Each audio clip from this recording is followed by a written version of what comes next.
everyone, magluluto po tayo ngayon ng ginataang tilapia. So guys, meron akong garlic, ginger, onion, tilapia, at bok choy. So sa ating fry pan, lagay po natin yung ginger na malalaking hiwa na hindi binalatan. Half of onion. Kailangan guys iwahiwalay yung sibuyas. Garlic. At lagyan po natin sa loob ng tilapia ng ginger, garlic. Yan. Para po hindi po siya malangsa.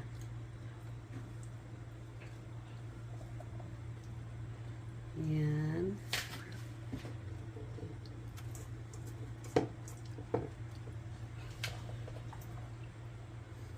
Garlic.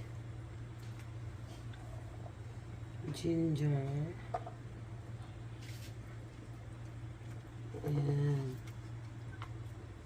At sa taas po niya, lagyan natin ng sibuyas.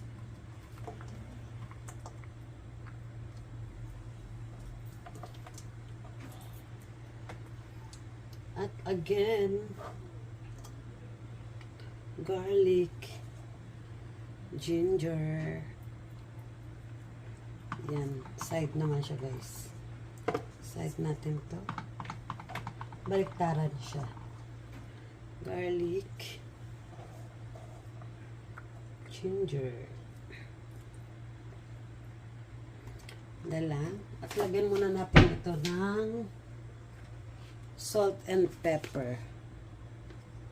Salt and pepper. Ilagay natin ito.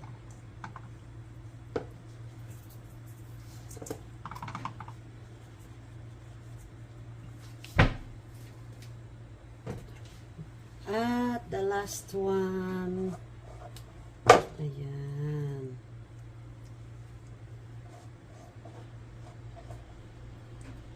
Ayan siya guys. Dito siya. Ayan na siya. At ang natitira ay ilalagay natin sa taas.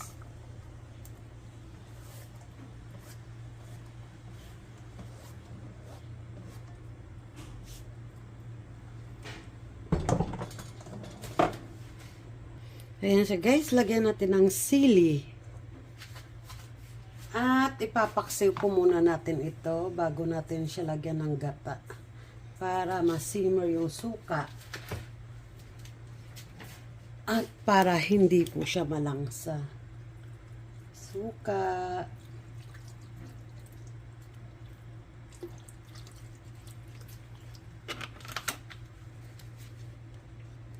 Konting soy sauce lang po guys ha. Hey.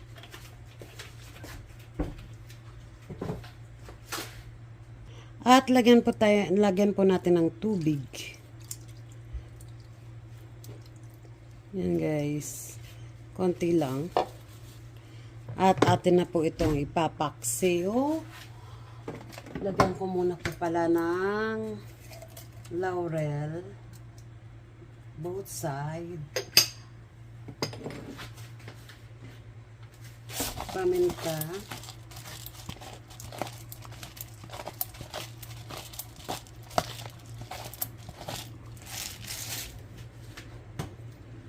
Ayan, dan. Lutuin na natin. Guys, lalagyan ko po siya ng asukal. Wow. Ayan. Ulit. Tension, sarap.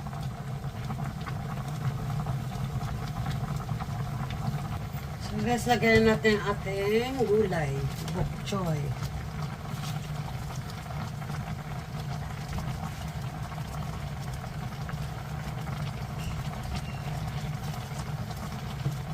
Ayan.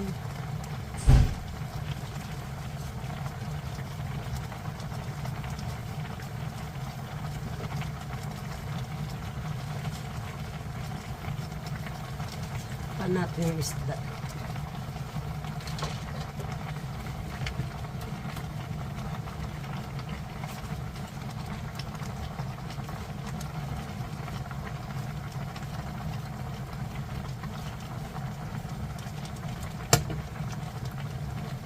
Uy, nalaglag.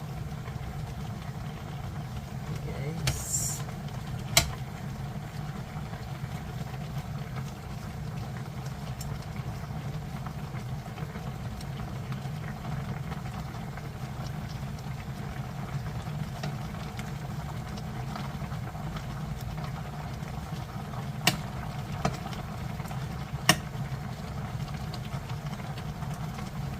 Yan. Guys, buksan na natin ulit. Oh, okay na siya. So, lagay na natin po yung ating coconut cream. Ang gamit ko po palang coconut cream dito is Jolly. Kasi po guys, malapot po talaga siya. 2 coconut cream po ilalagay ko. 2 coconut can. 2 cans of coconut. Yan. Diba? Malapot talaga siya. Ayan guys. Lalagyan natin ng siling. Mahal. Ayan.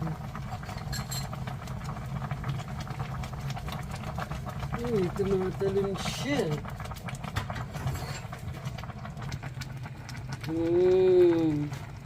Iyan ang ating ulam for lunch. Kinataang tilapia. Nilalagyan ko po pala to guys ng bagoong. Konti lang para mas malasa at masarap po siya. Ayan.